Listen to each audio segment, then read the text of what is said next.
Hi guys, welcome back to our channel Gaming Basics. In today's video I will be teaching you guys how to change the profile picture on your Slotomania. So guys, at first just open your phone, and as you open your phone all you have to do is open your Slotomania app from wherever it is located.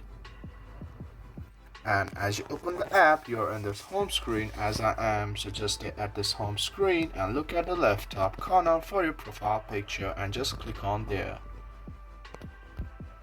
And as you click it, again look at the left for that big circle and just click on that pencil sign.